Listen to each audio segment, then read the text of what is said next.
প্রথাগত ঘোড়দৌড়ের মতো নয় গ্রাম বাংলার এই আয়োজন।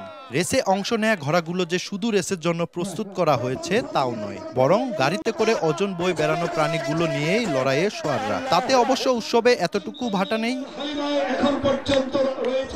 গ্রামে গ্রামে এখন নবান্নের উৎসব।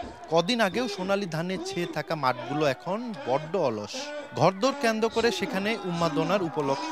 কানায় কানায় ভরে ওঠা মাঠে সবার চোখে মুখে খুশির ঝিলিক। আমরা ঘোড়া খেলা দেখতে আসছি, খুব ভালো লাগছে। আমাদের এখানে ঘোড়াদৌড় হচ্ছে, আমরা দেখে তার জন্য আমরা এখানে দেখতে আসছি, অনেক মজা লাগতেছে।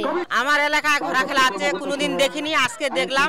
পঞ্চগড় জেলা প্রশাসনের সহায়তায় বিলুপ্ত প্রায় গ্রামীণ এই খেলা বাঁচিয়ে রাখতে ষড়ঋতু জগদল নামের একটি সংগঠনের এই আয়োজন। চমৎকার এই আয়োজনে বাঁধভাঙ্গা আনন্দে মেতে ওঠেন সবাই। অংশগ্রহণকারীদের দাবি প্রত্যেক বছর যেন রাখা হয় এই আয়োজনের ধারাবাহিকতা।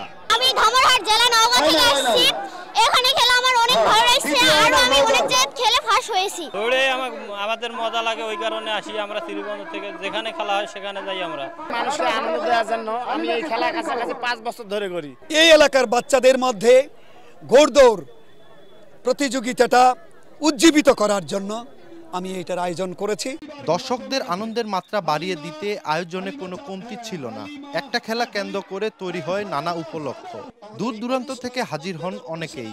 গাঢ় হয় ভ্রাতৃত্ব আর সম্প্রীতির বন্ধন। একটি সুস্থ সংস্কৃতি চর্চা, খেলাধুলা চর্চার মাধ্যমে তারা যেন ভালো মানুষ হিসেবে সমাজে তারা গড়ে উঠতে পারে, সেই লক্ষ্যে আমরা এই ধরনের আয়োজন করছি। আগামীতে ইনশাআল্লাহ আমরা আরও এই ধরনের গ্রামীণ খেলাধুলা সহ এই ধরনের ঘোড়াদৌড়ের আমরা আয়োজন করবো ইনশাআল্লাহ। দেশের বিভিন্ন এলাকা থেকে আসা নানা রং ও আকারের প্রায় 20টি ঘোড়া প্রতিযোগিতায় অংশগ্রহণ করে।